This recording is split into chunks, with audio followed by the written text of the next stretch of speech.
never hesitated to have discussion on the economy, and I thought I'll just put that record straight, sir.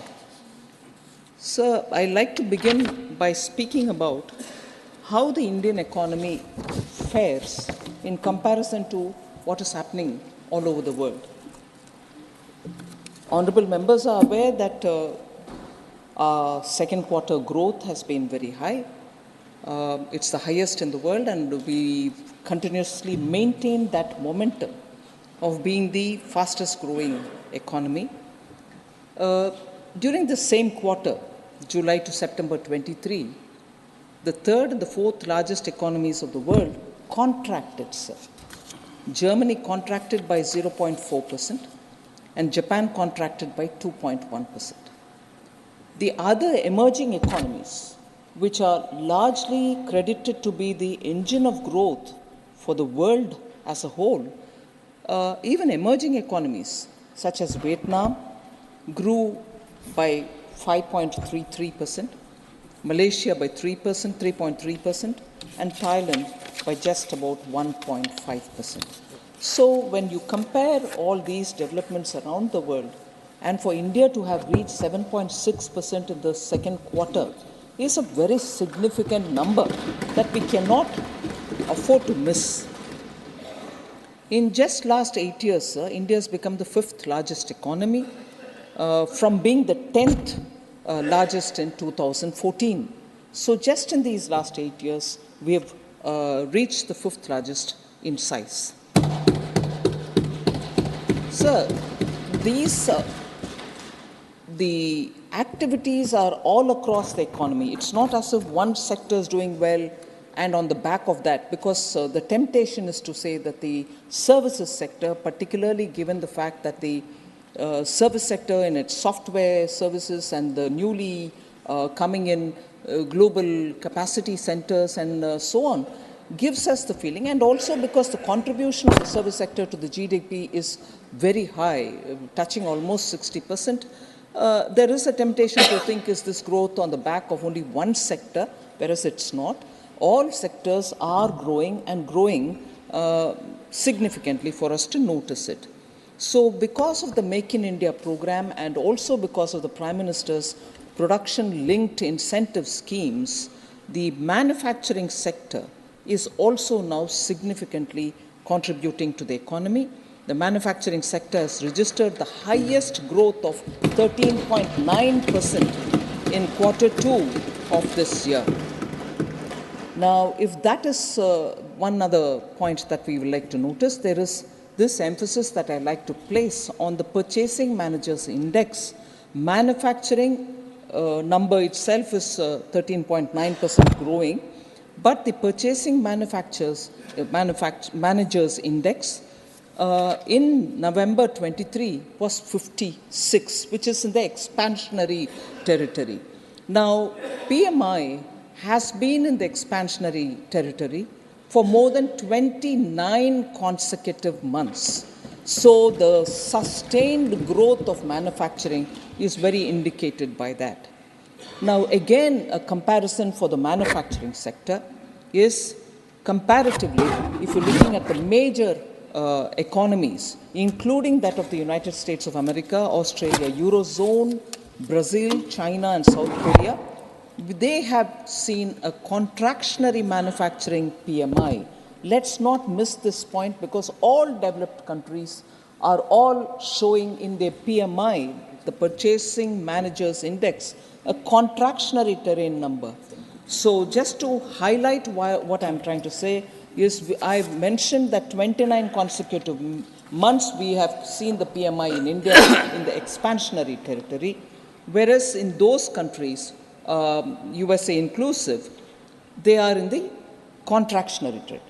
Now, I'll just read the October and November 23 numbers. For USA, it is just 50 in October, 49.4 in October, and 49.4 in November 2023. Similarly, for Canada, 48.6, 47.7. Australia, 48.2, 47.7. South Korea, 49.8, November 23 is 50. So on, everyone, in fact, the Eurozone collectively, 43.1, 44.3. So on, China's is 50.7 and 49.5. When I bring in China, I know I'm consciously bringing in knowing that it's a larger economy, we are not matching up to them on many scores. But the index today, this is how it is. They're all in the contractionary territory, whereas we are moving forward. So overall, manufacturing.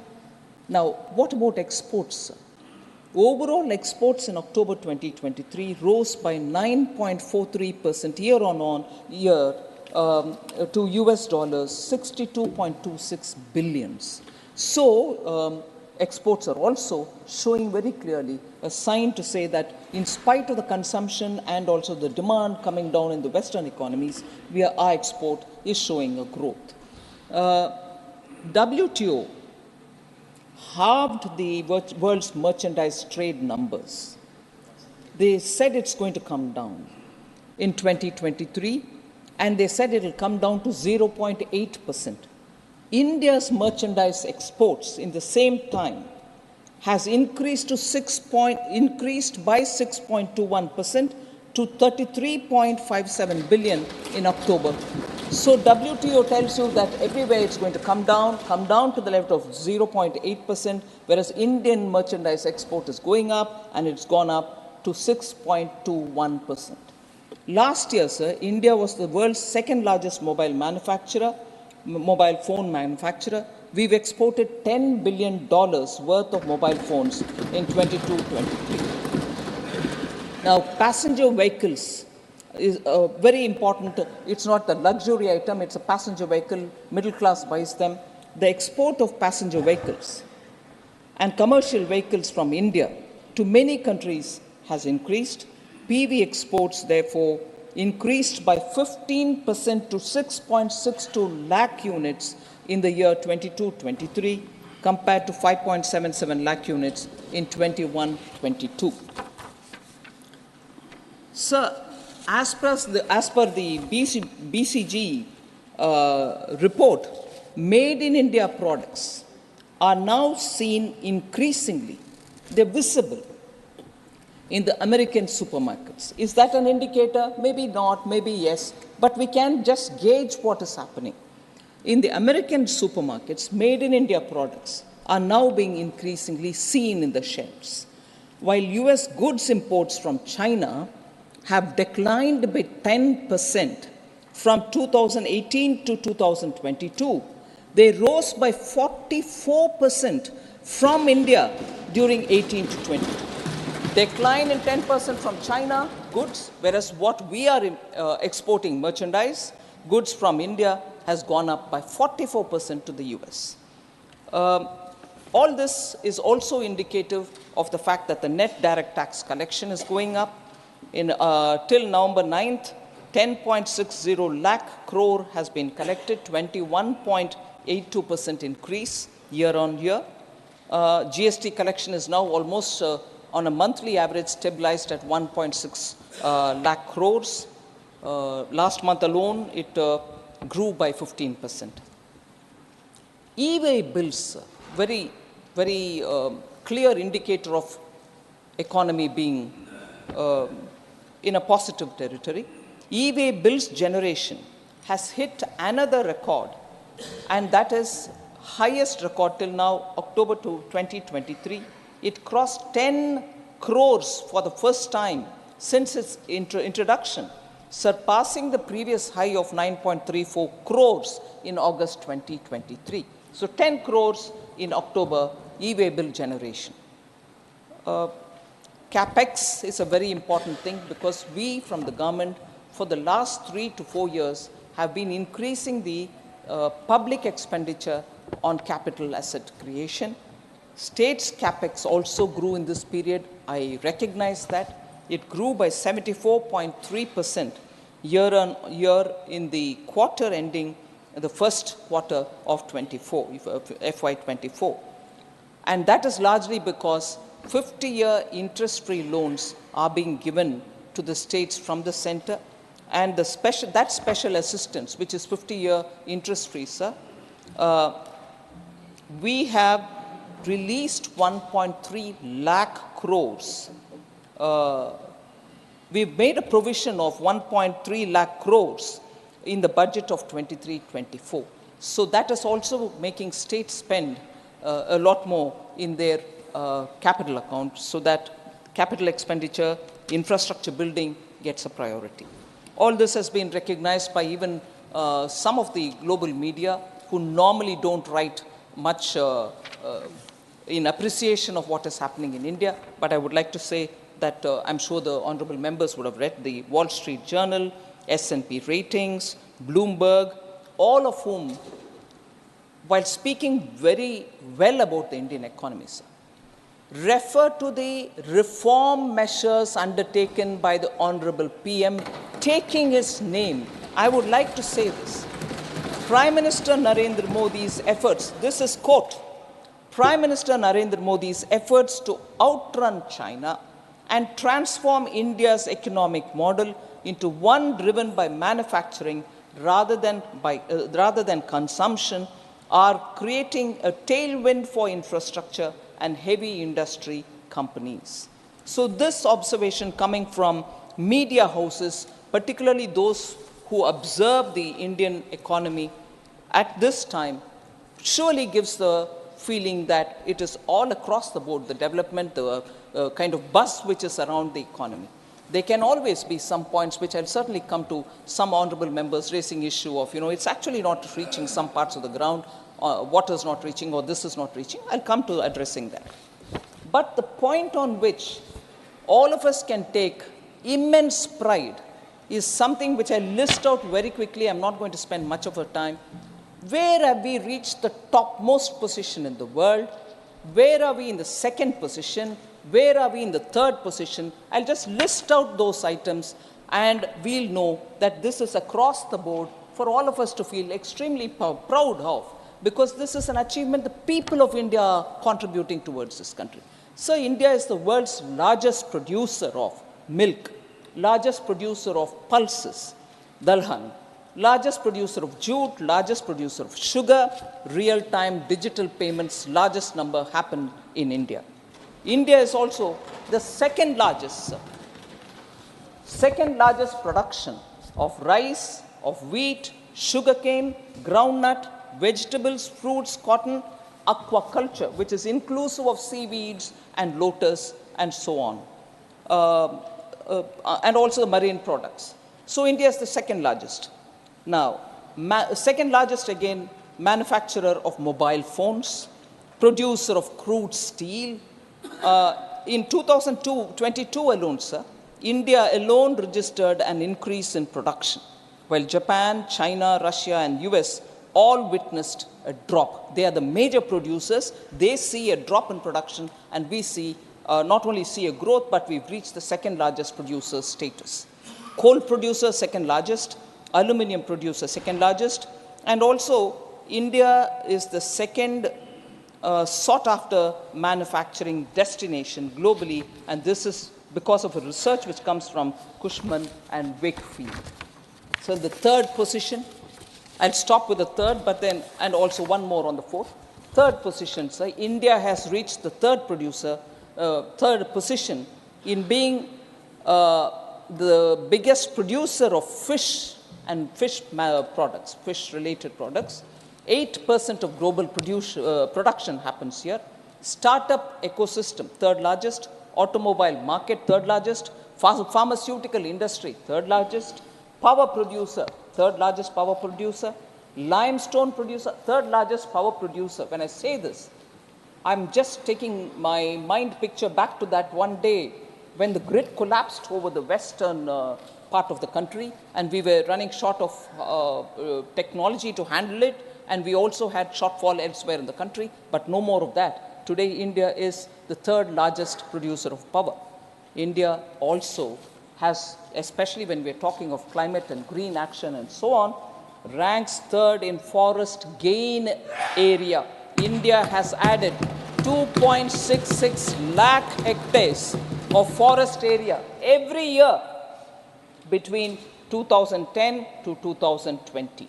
So 2010, I'm including 10, 11, 12, 13, it's not as if, as often it is alleged, oh, for this side of the House, it's always world began in 2014. No, world began also in 2010, and I'm recognizing it.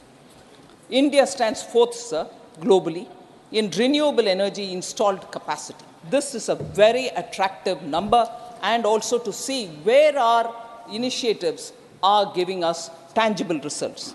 Renewable energy installed capacity, fourth in wind power capacity, fourth in solar power capacity. And this is something which the REN 21 Renewables 2022 Global Status Report recognizes as a big achievement of India. Now, all this is not happening in only the metropolitan cities. Several things have changed in rural India, and as a result of which, our economy is getting the best from the rural area and also from the metropolitan. Purely concentrating on rural India, sir, I want to highlight the numbers between 2014 and 2023, just so that we know the economy is in many ways pulsating in rural areas, and there shouldn't be any apprehension that everything is happening in the urban. Food grain production, now naturally, 2014, it was 265 MMT. 2023, it's 323.55 million metric tons. Food grain production has had a leap of an increase. Pulses procurement, 1.52 lakh metric tons in 2014. Today, 82.21 lakh metric tons, 54-fold increase. Pulses procurement from the farmers. Milk production, 146.39 million tons in 14, to 21.06 million tons in 2023. Ethanol production, which is going to directly benefit the farmers, just as others also, I suppose. Ethanol procurement, because you procure it from the farmer directly, 38 crore liters in 2014. Now it is 434 crore liters. Fund allocation, sir, for rural houses. In 2014, it was 66,046 crores. In 2014 to 23, totally 2.02 lakh crores, 3 times increase for rural houses, funds that have been allocated by us. Average annual person days generated under Manrega. That is something of interest for so many honorable members.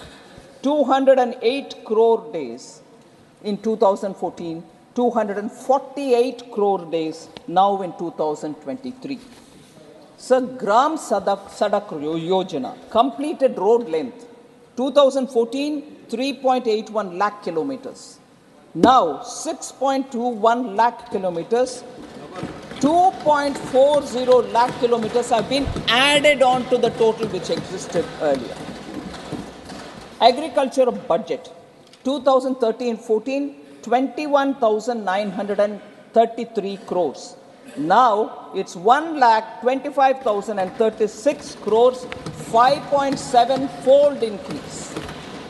MSP payment for wheat, again this, and the MSP payment for paddy going directly to the farmer, 2006 to 14, 2.39 lakh crores, whereas what is gone for wheat now between 2014 and 22 is 4.52 lakh crores.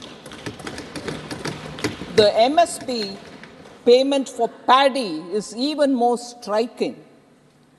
2006 to 14, 3.09 lakh crores were given for the procurement of MSP payment which were sent to the farmers. Between 2014 and 22, 10.06 lakh crores have gone to the paddy farmers for MSP. So these are indicative that it is not one sector, it is not just the urban areas. The economy in all sides, urban, rural, everywhere, is seeing support from the government in terms of agricultural activities and also other activities. Otherwise, they wouldn't have reached these kind of milestones. Sir, it's not just the numbers. It's also the way in which some schemes get executed. I want, for the sake of honorable members, to do a comparison between schemes which existed earlier and schemes that we are implementing, and to show how the execution of these schemes are making a difference to the common man's lives. Sir, Jan Dhan Yojana is something which we speak very often for financial inclusion. There was a scheme called Basic Savings Bank Deposit Accounts, a scheme which was launched in 2005. In nearly 10 years of that scheme, after being launched in 2005, in 2014, 10 years afterwards, there were 24.3 crore this Basic Savings Bank Deposit bank accounts which were opened. That account, which was opened for these poor people, had no facility for a debit card, had no overdraft facility, and also no insurance coverage. Suppose this person who gets this account dies in after opening the account, there is an insurance payment. None of these provisions existed in that scheme. Whereas under NDA now, Jan Dhan Yojana, which was launched in 2014, and in 10 years, I'm comparing that 10 years, set of 10 years and here 10 years, in December 2023, 51 crore Jan Dhan accounts have been opened. Compare the 24.3 crore, which had no other highlights, whereas here with the highlights. What are the highlights here? KYC have been made easy, debit cards and UPI payments have been made, 10,000 rupees overdraft without collateral is provided for that account, and accident insurance cover is also provided. So, just want to show that looking at a recipient, the beneficiary who lives in the village, who needs financial inclusion, not just opening of an account, but also coverage, and also for him to do his business further with working capital. This scheme and that scheme, I just want to highlight. So, in a way, I'm going to call these Naam Ke Vaste scheme, which existed earlier, find life now and actually reach the right kind of target in the beneficiary's name. So BSBD accounts were Naam Ke Vaste. Pension, again Naam Ke Vaste. Launch it, forget it. Swalamban scheme launched in 2010. 2010. In 5 years, they had 29.42 lakh accounts opened. That is, in 2014, they ended up with only 29.42 account. Now, Swalamban scheme is what is Atal Pension Yojana, launched in 2015, 8 years only, and in 8 years, I'm comparing that with this, 5.95 crore subscribers have come into this scheme. 20 times more than Swalamban.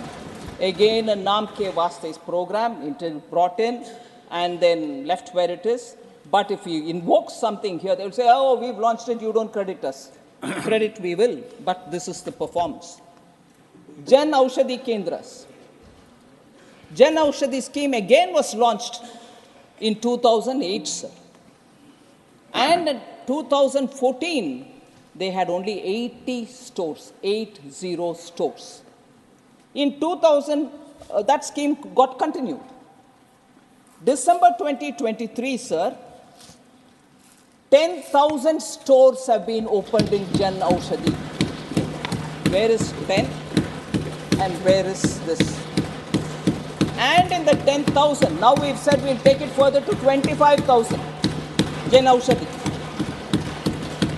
In the Jan Aushadhi Kendras, the common people, I go visit Jan Aushadhi Kendras and talk to the people who are buying medicines there, check up with them, whether the claim that in many cases the prices are less by 66%, 72%, 89% in some other are true or not. And people tell you what they're buying. 1,800 medicines are available, more than that, but I'm rounding it off. 1,800 medicines are available for the common citizen. Blood pressure, fever, seasonal illnesses, sugar, everything. And 2,000 plus equipments are also available there. So I want to say again, another Naam Ke Vaste scheme, Jan Aushadhi scheme, has become meaningful for the common citizen, and this is how far it reaches. Another Naam Ke Vaste, sir. Rashtriya Swasthya Bima Yojana, launched in 2008. It ran 5 years till 2014. How many BPL families were provided any kind of insurance cover? 3.85 crores. And what was that cover? 30,000 per annum was the cover given. Ayushman Bharat, launched in 2018. By December 2023, 27.89 crore individuals have been provided health insurance cover, and that is 5 lakh an annum per family. Again, a Naam Ke Vaste. Another Naam Ke Vaste, sir, housing. Indira Awas Yojana, launched in 1985. 1985 to 2014, 29 years it ran, sir. 3.25 crore rural houses built. 3.25 rural houses built. PM Awas Yojana, launched in 2016, comparable. In 8 years, sir, both Grameen and urban put together, we have 3.6 crores of houses built. 29 years, 3.25 crore. 8 years, 3.6 crore households. Naam Ke Vaste. Now, sanitation, again, Naam Ke Vaste, one scheme. Nirmal Bharat Abhiyan, launched in 2009. 5 years till 2014, sir, 38.7% rural sanitation coverage was provided. I remember, I can't see him now, Professor Ram Gopal Yadav, who I respect a lot and who had a lot of, most of the time he intervenes to ask about what's happening in the ground, is there any difference? So his concern, I do take cognizance of, he spoke. I want to use this one data, there's also more which I'll use to answer his concern. Swachh Bharat Abhiyan, launched in 2014. Now, 2022 data, 95.4% of surveyed houses have access to toilets. 95.4%. So, tap water connection. Again, a scheme launched in 2019. There's no a particular scheme with which I can exactly compare.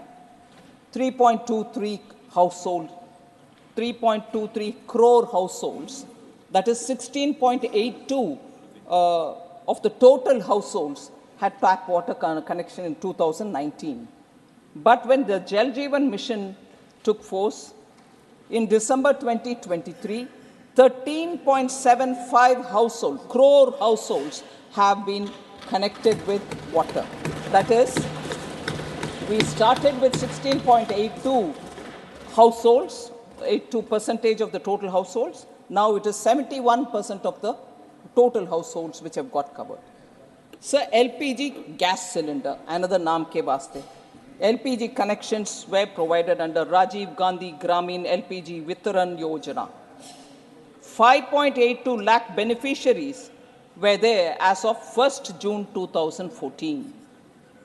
And even that is not exactly comparable, because there the deposit for getting the cylinder was provided by the oil marketing companies. So really may not be exactly comparable, because here cylinder is free, connection is free, and then deposit is not taken. So this Ujjwala scheme which has come, sir, 99.8% households have been covered by 2021 itself. Currently, we have 9.8. Currently, we have about 9.8 crore beneficiaries. Domestic LPG connections in 2014, sir, totally, inclusive of Ujjwala, was 14.5 crore in 2014. Now it is 31.4 crore domestic LPG connections.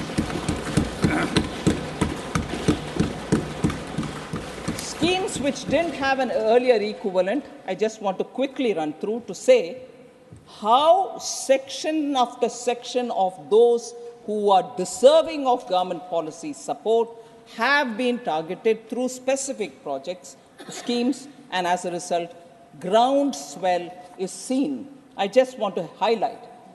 And very many times people do ask, what happened to farmers? Have you given them? You said you will give double their income and so on. Such questions get answered in this set of, very quickly I'll highlight, PM Kisan, sir. 11 crore beneficiaries get 6,000 per annum as income support. PM Mudra scheme, where people get collateral-free loan to run their small businesses. 44 crore beneficiaries with 25 lakh crore having been dispersed. And in that, 68% are women. Mudra loans. PM Swanidhi, 73 lakh beneficiaries, again 44% are women, and approximately 75% belong to non-general caste groups. PM Jeevan Jyoti Bima Yojana, 18.58 crore beneficiaries at 1.19 per day, that is 436 per year, life insurance of 2 lakhs. At this price, at this premium, they get a 2 lakh insurance. 18.58 crore beneficiaries have got it. PM Suraksha Bima Yojana, sir, 41.16 crore beneficiaries have received it. Total permanent disability cover of 2 lakh and partial disability cover of 1 lakh have already been dispersed. I mean, this is a cover, but many of them have received it. Stand Up India, sir, loans to 2.08 lakh beneficiaries. Rupees 22,000 crore loans have been dispersed. So from the government side, continuously, we are looking at helping people. Now I come to address issues raised by members of parliament, sir, while talking. There was a lot of concern about malnutrition. Member Derek O'Brien, former Finance Minister Chidambaramji, Ami Yagnik, all spoke about malnutrition. So I just want to highlight nutrition and sanitation closely linked to each other. Very quickly, 11 crore toilets have been built under Swachh Bharat Abhiyan. Jan Aushadhi Suvidha sanitary pads at 1 rupee per pad is being distributed. Millets as Sri Anna is being promoted. Enrollment of girls in secondary education has increased from 75% to 79% between 14 and 2021. Institutional deliveries has also shown an improvement from 87% in 2014-15 to 94% in 2021.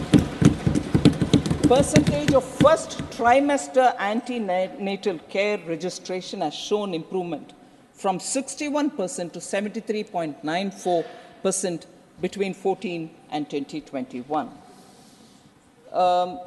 There are also multidimensional poverty-related indicators which I will very quickly refer to. Member Dr. Sudhanshu Trivedi had gone into in great detail about it, so I don't want to take your time on points which have already been covered. But I just want to highlight the National Multidimensional Poverty Index report of 2022, published by the Niti Aayog, shows a remarkable decline in the prevalence of multidimensional poverty. The national MPI has halved from 0.117 in 2015-16 to 0.066 in 1921. So 13.5 crore Indians have escaped multidimensional poverty between 15-16 to 19 and 21.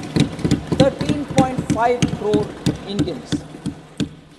Sir, this program, the Aspirational Districts program, I'll refer to it once more later, launched by Honorable Prime Minister in 2018, is a testament to how our government's commitment to the people who are in the far-flung areas, really remote areas, have benefited because of the focus that we've given on to the Aspirational District program. Just look at health and nutrition, the point on which many members were concerned. Percentage of pregnant mothers registered in antenatal care.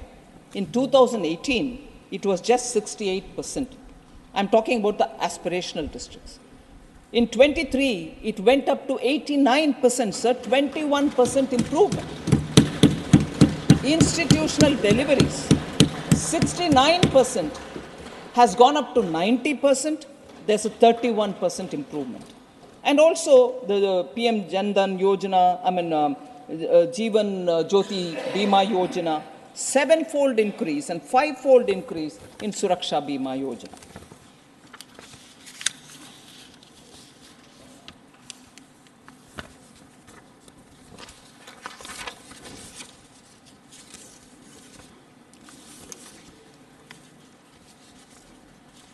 So my appeal is nutrition and nutrition-related issues, health, any case being both with the center and state, is something on which all of us will have to work together. Party-driven politics may not help the situation. It can only aggravate. Just as in women's issues, particularly law and order related to women's issues, I keep saying we should not politicize it. Because once you do that, your number versus my number, but the person who's suffering remains wherever she is, wherever he is, particularly in nutrition-related matters. So I was tempted to bring in one aspect of how, in what we think, and maybe data also shows, in a state like Kerala, nutrition, education are all very well taken care of. No, wait a minute, I didn't complete. I knew you will come back. Now, you may not be very pleased with what I'm going to say. Thanks to the one generation. Yes. 1 century old people. So, when we don't need to politicize, sir, we can always exchange about the good work done here, the good work done there, and so on, with an understanding that all of us will have to work together for taking it further for better days. But if you are so concerned about nutrition under Modi, that's why it's bad, I'd like to say not very long back in 2018, there was this very sensational case from Kerala of a tribal young man begging for food and who was killed. Madhu. So politicizing doesn't help. I don't want to say more on it, but I have the proof, sir. It's not a fictional or it's not a story that I'm creating here, but that's truth here. Yeah, I'm also coming up with the data. And that's why I want to say, let's not politicize issues of women, nutrition, education. It's a subject where both center and state has responsibility. If Modi has not given money, you ask me, but Modi has not stopped you from giving nutrition to your own tribal people. Madhu wouldn't have died if that literate and very respected state, God's own country, which I love a lot, which I respect a lot, wouldn't have died if that state had taken care of it. So, that's okay, one Madhu. That is why I'm saying no point in politicizing, all right? So, yeah. All right, all of you all had your turn to speak. Let me reply now. Sir, member is not here. Normal rule earlier used to be don't reply to members who are not here. I'm not sure whether I should do it, whether I should stick to that, but it is a very important point. Honorable Finance Minister, Sir? Some of the members have sought my leave, that on account of a commitment they will not be here. That's fine. So, response needs to be imparted. Response? Needs to be imparted. Imparted. Because Thank the honorable members, in all fairness, have sought my leave, that they would That's not fine, be able to be here, and therefore I'm sure Thank that you very is much. required. Thank you.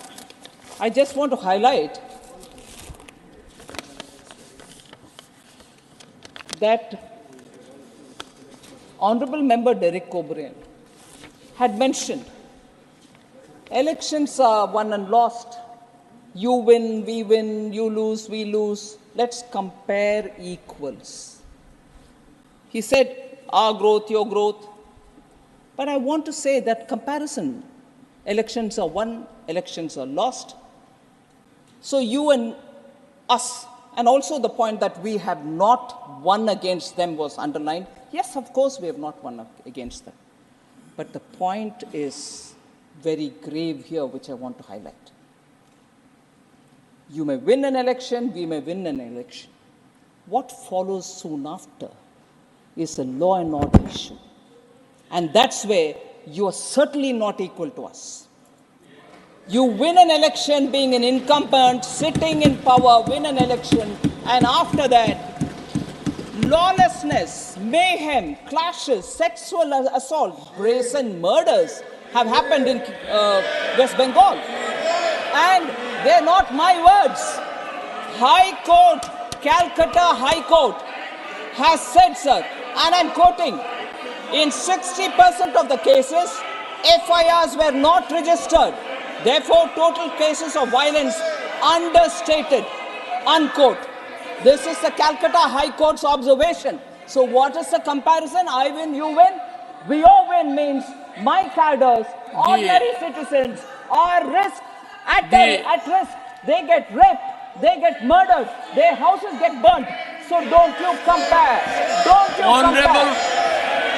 Honorable Finance Minister, Honorable Finance Minister, we lay the High Court judgment on the table. Sir? You will authenticate the High Court judgment. Of course I will, sir. Please. Of course I will. Thank you. Sir, the incidents are such worrisome incidents, sir. So this very house, which periodically talks about women's welfare, women's law and order related issues, that is where I start telling, if we start politicizing women's issues, malnutrition, and about children, there is no end. I can point a finger, they can point a finger, no end to it. But look at the gravity. 4th May 2021, 60-year-old woman was gang raped in Kejuri in front of her 6-year-old grandson while her daughter-in-law was beaten up. So you win, I win, sir? You win and I win? May 21st. May 21st. I don't mind, I'll hear. Sir, I'm happy to sit down. I can happily sit down. Ma'am, I'm responding to you. I'll sit down. But if the issues have been raised by members, I'm duty bound to give an answer. I quite welcome you telling anything to me. Oh, this is not economy. Oh, this is not the discussion. Oh, this is not on jobs. I will talk about it because the comparison came from your end. I will respond to it. Sir, 5th May 21, Arup Das, a BJP Karyakarta, a resident of Natra village in Indus, was found hanging from a tree. Who did it? Till now. And out of the court, Calcutta High Court again, sir, comes to my rescue. I will give you the statement authenticated. I am quoting here, sir. Out of 268 FIRs,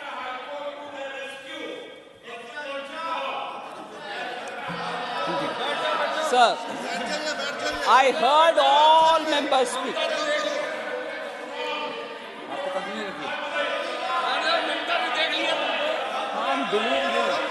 Honorable Finance Minister. Please sit down. Honorable Finance Minister. Out of, I'm quoting, sir. Honorable Finance Minister. FIRs. Honorable Finance Minister. Honorable members, I have already directed the Honorable Finance Minister that the references she has made about High Court observations in judicial orders, she will authenticate, and not only authenticate reporting of those judgments, but put on the table of the House the judgment. Please go ahead. Thank you very much, sir. Sir, quoting again, sir, 19th August 2021, the High Court of Calcutta observed, quote, out of 268 FIRs claimed to be registered by the police suo motu, copies of only 219 could be found. It is evident that 62 FIRs were registered up to May 5, 2021, whereas 157 FIRs were registered from May 6, 2021 onwards. Some of these were registered immediately after the offense was committed, whereas in many of these, FIRs were registered belatedly. Unquote. So the last point on this, on 6 May 2021, MOS Muralidharan and his convoy was attacked. Not even a central minister is safe. So you win, I win doesn't work. Doesn't work at all.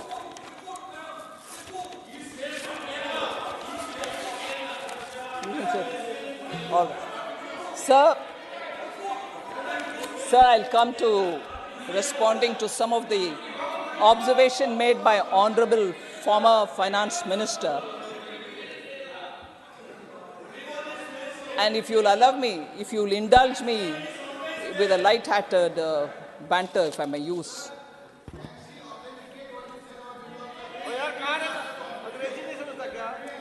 Honorable Chair has already ordered me.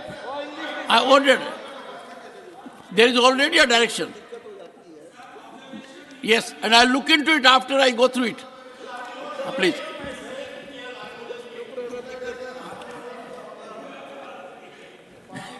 Ma'am, you were saying something in light-hearted manner. Sir, if you'll indulge Please do that. We need it. Sorry? Light-hearted comment. Sir, I'm very serious. Sir, it was a bit surprising, sir.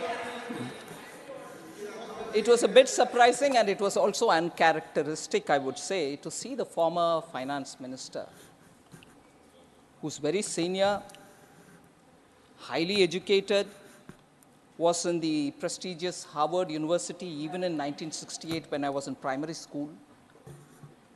But he wholeheartedly concurred and sort of rode on the arguments provided by Derek O'Brien. He took his name more than 3-4 times. Hang on. I've sought the permission of the House. The honorable members here, with respect, I'm giving my observation. There's no other way in which a light-hearted observation can be accommodated. I started thinking, was it an attempt to placate the All India Trinamool Congress to come and attend the ... alliance? Because they seem to be hot and cold. What is it? I didn't understand. Because much before you could come to talking about the economy, that happened.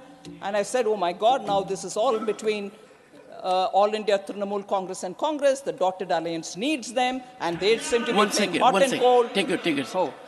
I had the occasion to make a reference to Mr. Derek O'Brien's name on 3 occasions. And we had a very quick comment from Jairam Ramesh. Is something cooking, something like that you said? Am I right, Jairam? When I took name of Derek O'Brien 3 times on a particular day, the record shows it, you made a comment. Similar kind of comment was made. So no comparison with you, sir. But sir, I just want to say, no, come on. I sought his permission for a banter, right? Thank you.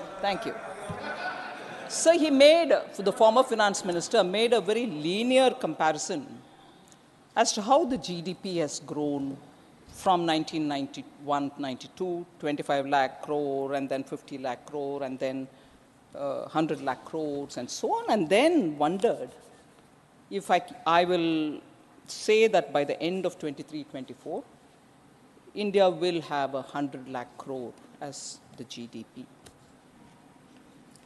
That is, if I heard him right, he said going by the trend of doubling every 10 years, it might. So I'm confident that the question is asked with a certain sense of confidence that the Indian economy and people are contributing for its growth. But I would only refer to one editorial which appears today in a paper. I'm not saying my view, but if you would permit me, and I will also do an authentication and everything else, there is an editorial in the Economic Times today which says, a $4 trillion plus we go, GDP expected to catch up in the coming fiscal, and goes to elaborate, and there's just one line that I'll read for the House, for the benefit of the House, and I quote, as India's GDP rises, would the market cap rise in tandem?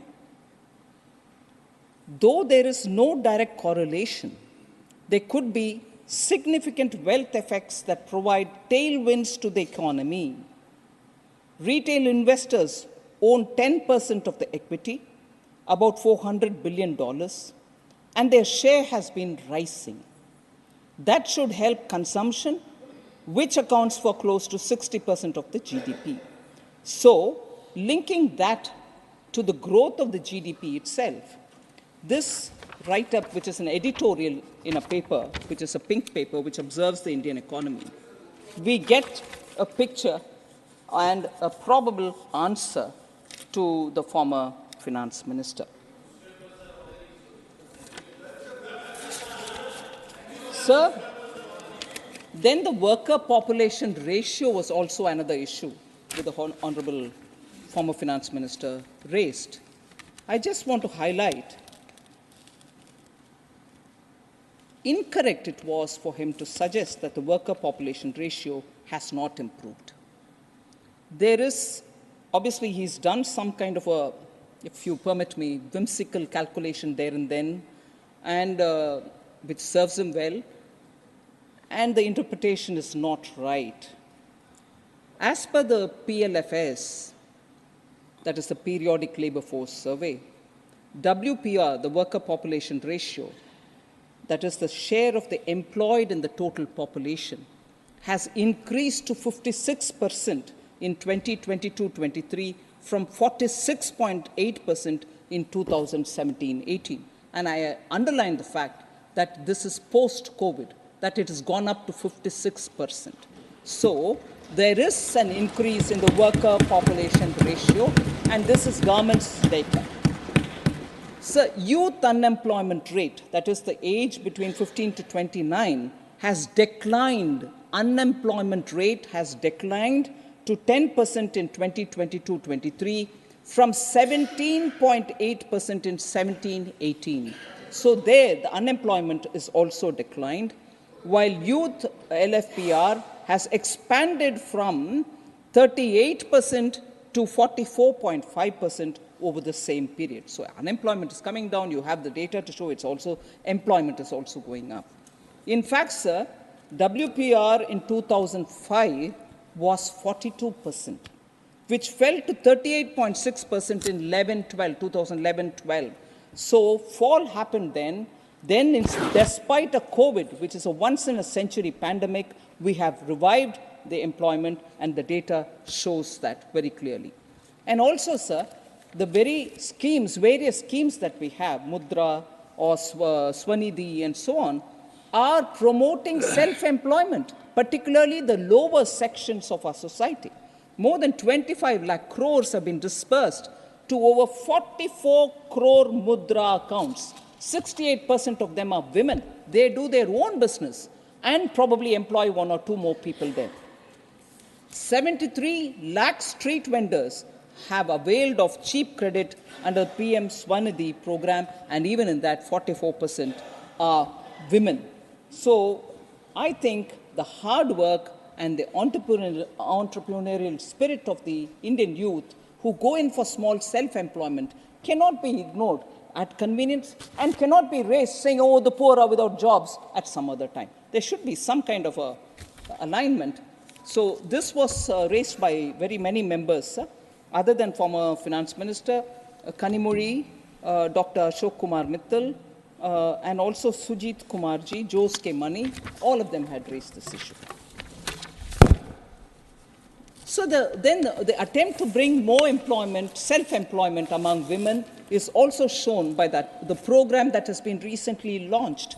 And I saw with my eyes when I went to the rural areas, particularly with the Vikasit Bharat Sankalp Yatra, I saw the excitement among women because Namo Drone Didi program is an amazing reception that I saw, where the women self-help group women are being picked up based on their interest, to be given 15 days of training to operate drone, and subsequently in the 15 days, 5 days will be also on the field where they will go and test for themselves how to operate it, because they can use for spraying of fertilizers, for monitoring the crop health, and so on. So they are going to be given drones as well through their SHGs. So women are now going to be handling technology-driven drones in the villages to help agricultural activity, and what can be more empowering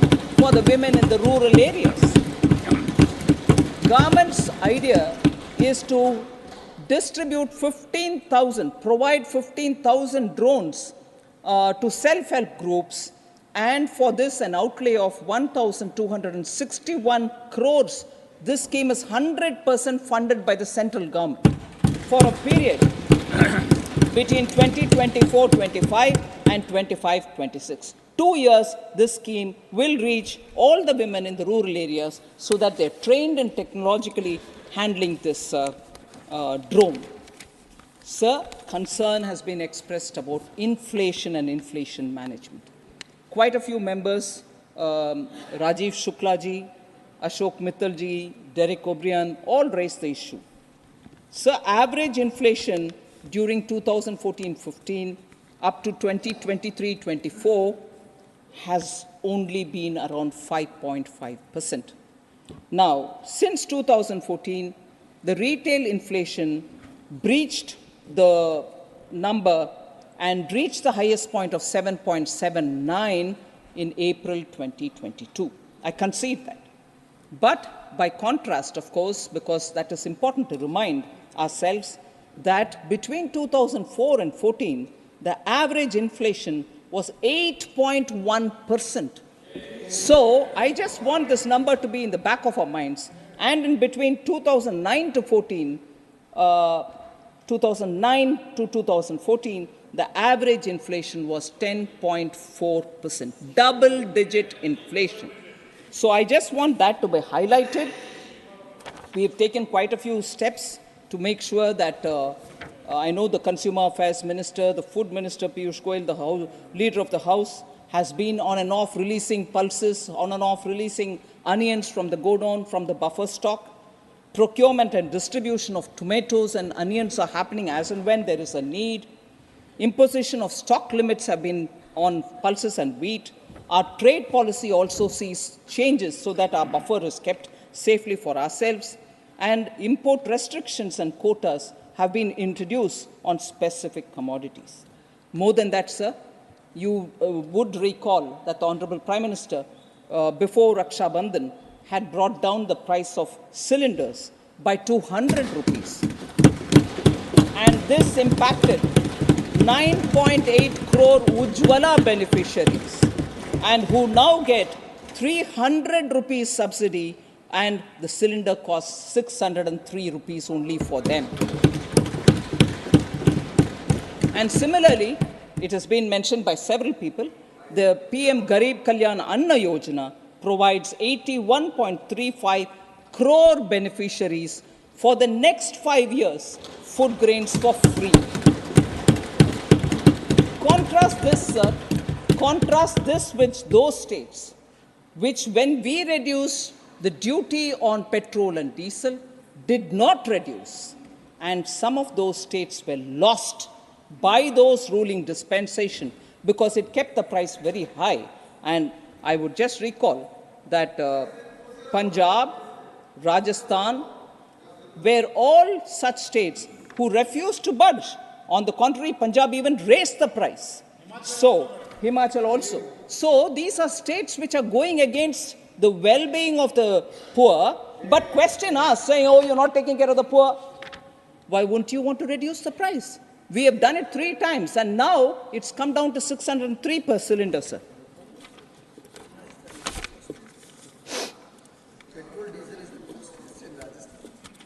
That's right. Sir, and that is why people rejected them. Petrol and diesel being the highest price, sir, you come from Rajasthan, and in that state, the price has remained very high. Inflation as a result has been high. No wonder the people have rejected them.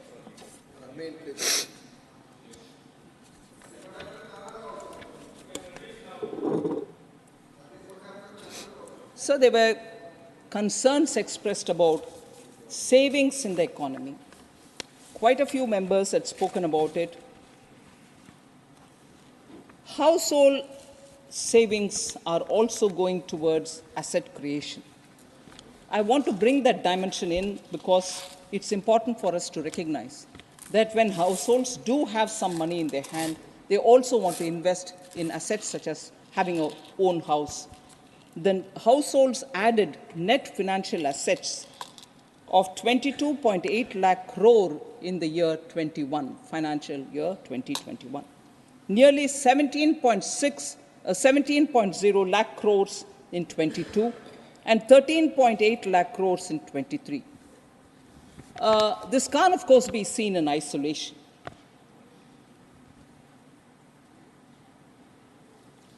This is an incremental purchase of an asset for themselves. They're making smarter choices, not just putting it in post office accounts. People are also now investing in the retail market. Retail market consists of small investors who are coming for small shares, and they're doing it on their own, not going through mutual funds. Overall household savings, sir, which includes financial and physical savings, grew at 9.2% CAGR between 13-14 and 21-22. That is 8 years. It's grown in that kind of a number. The nominal GDP has grown at CAGR 9.65 during the same period. Hence, the household savings has remained constant. It has not come down. But the fact that it is going also to through the stock markets, net unique account, demat account opened are also reaching record numbers. I just want to highlight that the asset under management of the Indian mutual fund industries, for those who are going through the mutual fund, has grown 5 times in 10 years from 8.34 lakh crores in October 2013 to 46.71 lakh crores in October 2023. Total demat accounts in India, have crossed 13 crores, the highest ever touched in India. It has increased by almost 6 times since 2014, when it was only 2.18 crores. It has tripled since the onset of COVID-19, which is a remarkable point to be observed.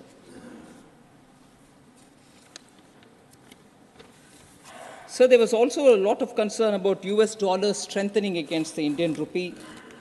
I just want to highlight the recent article which has come up, sir. The clearest sign that things are going well, a stable currency, was the title of that article. And it quotes, Rupee has lost less than 1% of its value against the US dollar this year. And this is an article which was published in Wall Street Journal, a leading US newspaper, on 28th November. It's not something which is old, 28th November.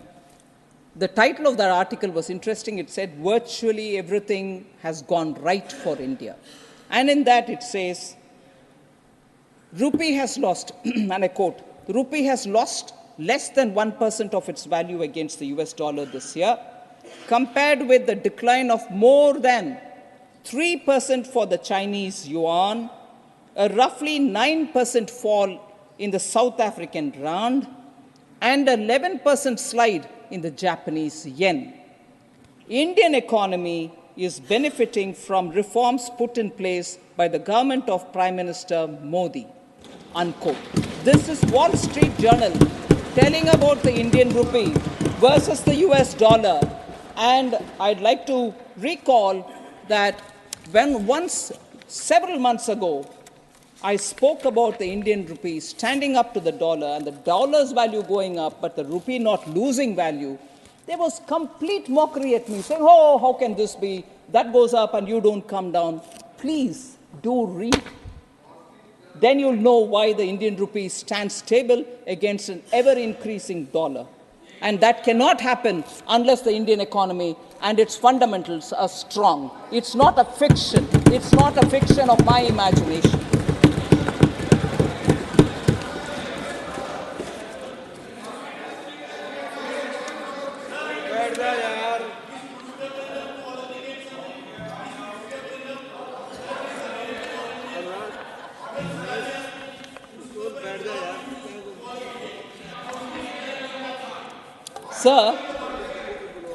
Sir, I will come up to something more on which John Britta's honourable member would have more interest about Kerala. I'll come to that.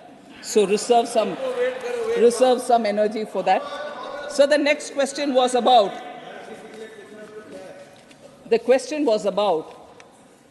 and this is Dr. Shantanu Sen. I'm not sure he's here, but, oh, he's here, sorry. About why central government sends teams to inquire. Why wouldn't we release the funds in time? And also thought that we were against the poor by not releasing the funds. I just want to put some facts on record, sir.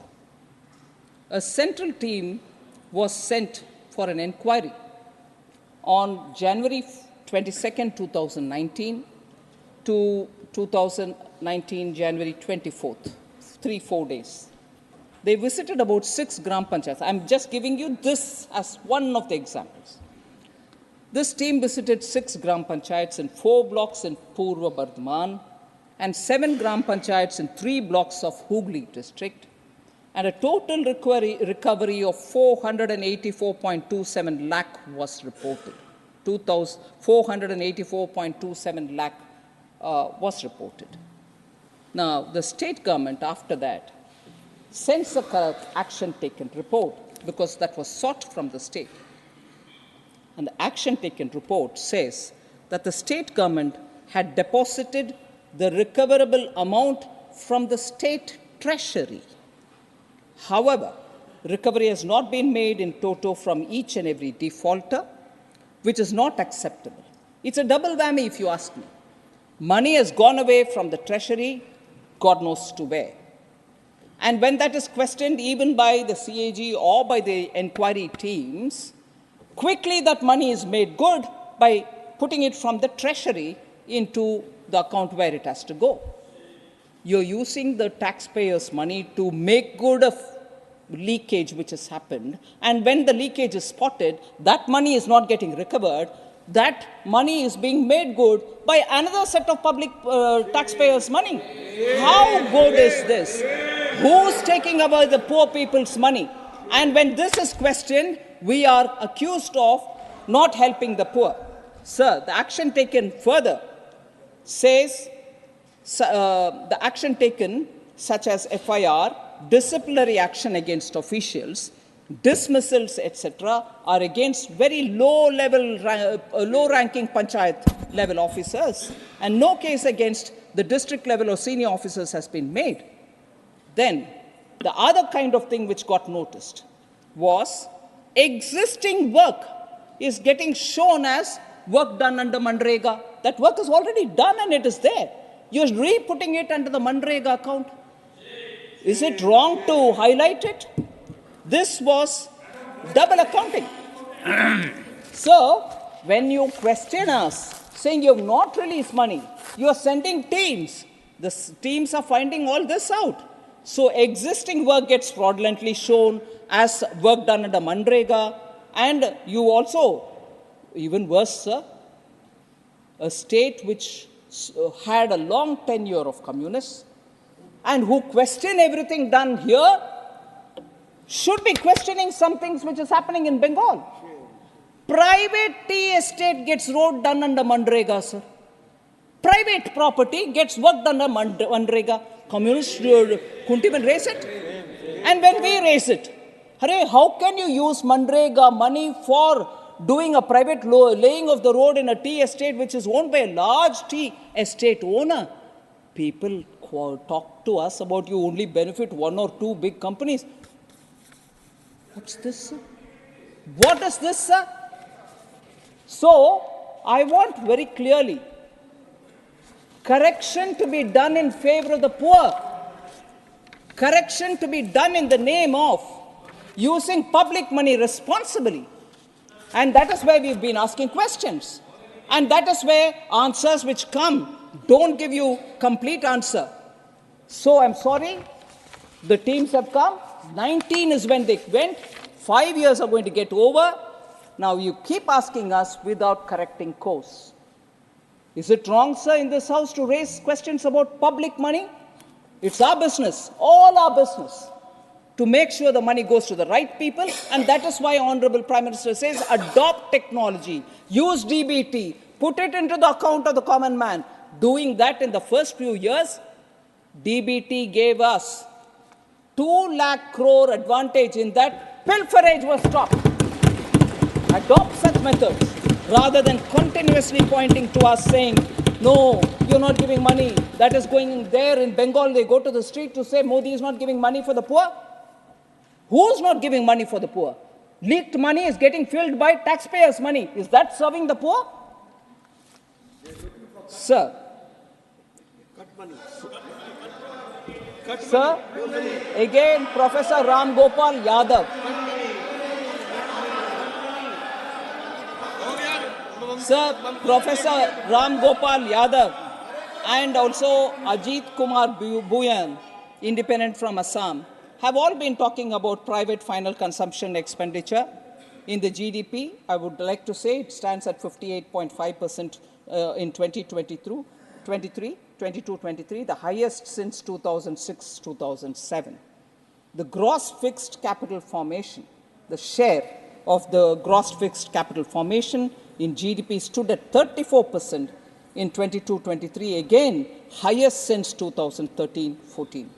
So per capita income was also a matter on which questions were raised. I just want to say in rupee terms, I'll also give in dollar terms. In rupee terms, per capita GDP at constant price was 78,348 Indian rupees in 2013-14. It has increased to 1,15,746 rupees in 2022-23. Substantial increase in per capita at constant price. If any member is interested in knowing about the US dollar rate, per capita income was 1,438 US dollars in 2013-14. It has increased to 2,389 US dollars in 2022-23. So it's a 5.8% increase. India's rank in the per capita income was 147 out of 189 countries in 2013-14, which has moved up to 141st rank. From 147, we've moved up to 141. Sir, it is something which, before I go to talking about Kerala, I just want to highlight the fact that particularly, and recently also we heard the Honorable Prime Minister saying, I'm not worried, I'm not going to be swayed by caste differences, backward, or religion, or any, but for me, there are only 4 such castes which I will serve now. And I've been serving them, I'll serve them further. And if I do that, across all castes, across all religion, people will get covered. So if you were to touch the poor and serve the poor, poor of all communities, poor of all castes, poor of all religions will get covered. So poor, the farmer, women, and the youth are the 4 which have been continuously under priority of this government. And this was also taken up from the point of view of aspirational districts. 112 aspirational districts. In other words, they were aspirational for us because they are actually districts, even in a developed state, they could be the pocket which is not so well developed. But instead of calling them backward, we call them aspirational. Such aspirational districts, sir, I just want to say, because quite a few members asked us, no, in the ground level it is not translating. Actually, all the schemes that you are announcing are not reaching the common people. I want to take this as an example to tell all the members here, sir, that of the 112 aspirational districts, 26 are spread across 4 states and account for 81 assembly seats in the recently held elections of Madhya Pradesh, Chhattisgarh, Rajasthan, and Telangana. 26 of the 112, in which complete focus of the government has been there to make sure that also come up to the level of the rest of the developed states. And I'm glad to say that this emphasis of the Honorable Prime Minister on the poor, on the women, on the farmers, and on the youth, and supporting them to the last level. Now the aspirational districts have moved over to aspirational blocks. We are taking it further down to mention that saturation of all schemes will be taken up. Common people have recognized this. Women have recognized this. That's why they're enthusiastic about the drone, about the SHG groups getting help. So the enthusiasm is not just there, but it has translated into votes also. I want to just place it before the honorable members that the results show that over 2/3 of the seats in these 26 districts across 4 states, 2/3 in these 26 aspirational districts, which are spread across 4 states, have gone to the BJP. And this again is not just my analysis, my data, Election Commission's data, all of us base it on Election Commission's data, is Indian Express, sir, which is written in this piece, which says, oh yes, 100%, Manoj, come on.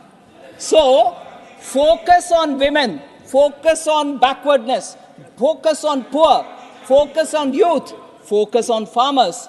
People understand this is a government and this is a leadership under Prime Minister Modi which delivers to the ground. And that is why they trust us. That's why they trust the PM.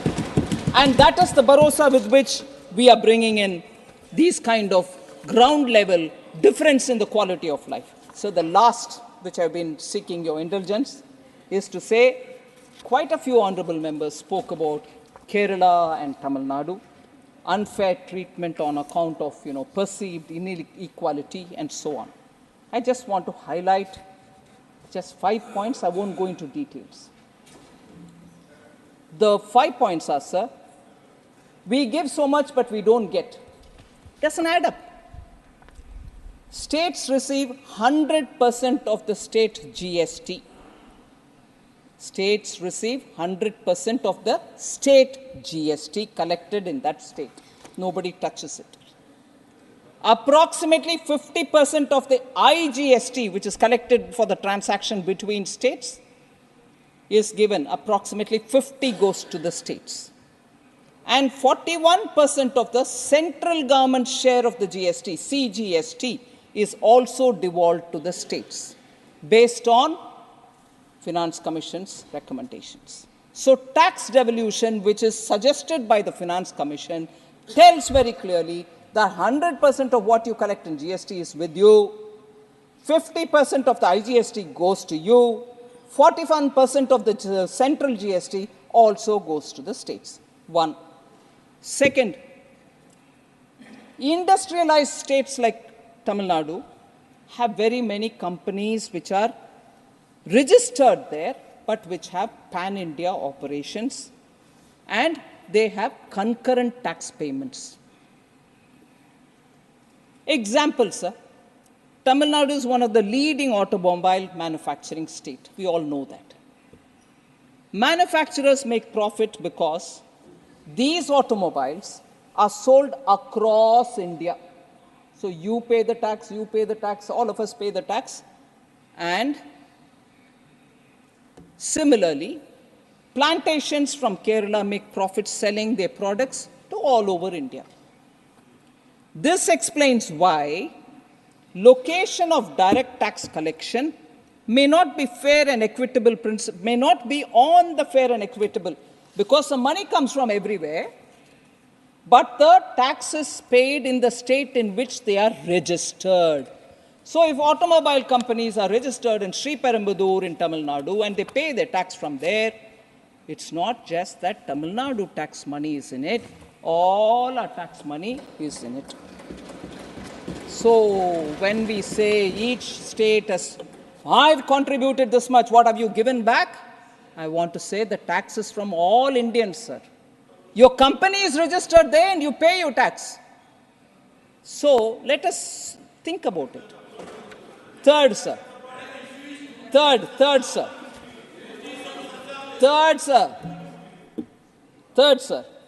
Sir, there's a proverb in Tamil. I just half heard John Britta's. I'm tempted to say it, if you don't mind. Tadukula panja, paila paiven. உனக்கு தமிழ் புரியும். தடுக்கல பாஞ்சா பாயில பாய்வேன். Meaning, I raise an issue and if you address that, I'll jump to the next. There's no end. I'm sitting in a tadukku, I raise issue about it, I answer that tadukku related issue, but no, now I've gone to pai, answer that. I mean, come on, tadukula panja, paila panjinde irukano. So sir, yeah, I'll still answer your cess and your surcharge. This is answered n number of times in this house. But n number of times it will always be raised, like the other day, with your permission, I took a banter on Honorable Member Ami Yagnik, on the waiver written off. Permanent debate. It's been explained till the cows reach home, but we'll still explain it. I'm quite... No, don't worry. Write off and written off are grammatically different, that's all. So, that has been explained several times, sir, but I don't mind. With your permission, I'll do it any number of times. Sir, third. Ma'am, I think men agree more than women agree amongst themselves. No, it's a reflection.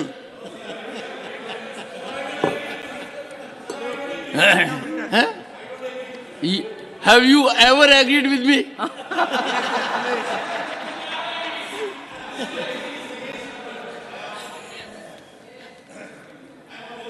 Sir. So third is, sir, physical infrastructure such as roads, rails, ports, airports are built by the center. And expenditure on internal and external security is completely the center's. So we have to make comparisons taking these points into consideration. The last 2 points, sir. I'm just giving this as an example. Tax devolution made to Kerala and tax devolution made to Tamil Nadu during the 14th, 13th, 14th and the 15th Finance Commission. Kerala, sir, when that is 32% devolution, 13th Finance Commission, had 33,368 crores. When I'm saying 13th Finance Commission, its period was 2010-11 to 14-15, in that duration. 33,368 crores. Then when the 14th Finance Commission submitted its report and its report's recommendation was accepted, just as soon as Prime Minister Modi took charge in 2014, and that 2014 report came into effect from 2015-16 to 2019-20. By that time, because the recommendation of the 14th Finance Commission was 42% will have to be devolved to the states, so the 32 became 42 in the tax devolution. 15th Finance Commission, it became 41 because of Jammu Kashmir becoming union territory. So 15th Finance Commission, it is 41%.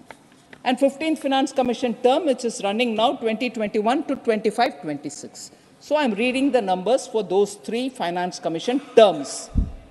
33,368 crore for the 5-year period, 80,188 crore for the 14th Finance Commission period, 1.11 lakh crore during the 15th Finance Commission. 33,368, 80,188, 1.11 lakh crore now in the current period.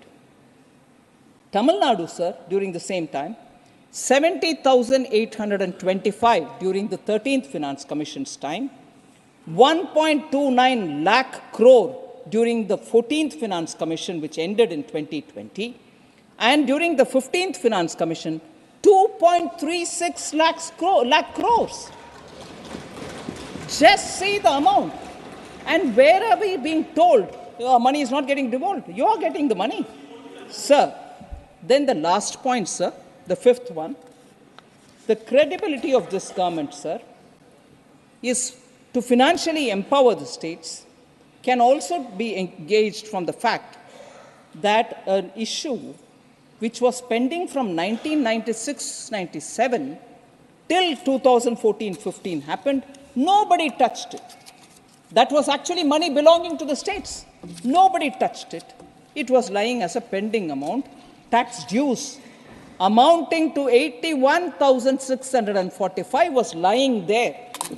It was Prime Minister Modi who in 2015, talking to the earlier, this happened in 2021, talking to the ministry, to the officials, to me, all of us worked together with the states. There was some money which the states owned the center. This money was owned by the center to the states. 81,645 crores was then released, reconciled amounts adjusted. The net amount which went to the states was 43,168 after adjusting what they owe the center. So an issue pending from 1996-97 gets sorted out in 2021 in favor of the states because Prime Minister Modi was also a chief minister once and he knows what the states undergo in terms of money if it doesn't get to reach them in time. That is why since 2020 I am standing here as evidence myself to say at least 5 times I have asked the ministry to release fund in advance, so where they were supposed to get 1 installment, 2 installments have been paid in advance and not waiting for the due time, so that the states don't suffer. So a chief minister becoming a prime minister has actually kept in favor of all the states and has never discriminated against any one state. In fact, he repeatedly says, until and unless all states grow equally, India cannot grow. So somebody who believes in that is never going to discriminate against any state. So largely I've covered the issue, sir. I wouldn't go on to talking about internet connectivity and issues like that which many members raised, but I suppose the concerned ministers would also have their time to speak about it. Thank you very much for giving me time.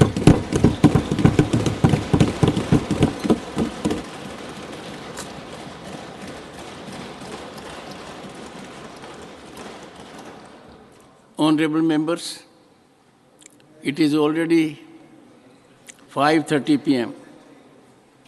We have allocated 3 hours for a combined discussion on the bills mentioned at serial numbers 8A, 8B, and 2 hours for item 8C in the list of business. If you all agree, we may now take up special mentions instead of the bills. These bills will be taken up at a later date.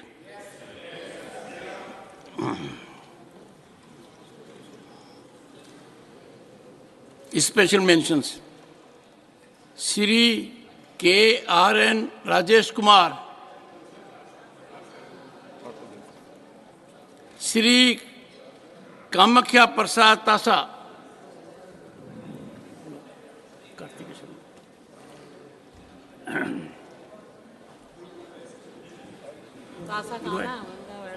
Thank you sir, आपने मुझे बोलने का मौका दिया, मैं बहुत बहुत आभारी हूँ।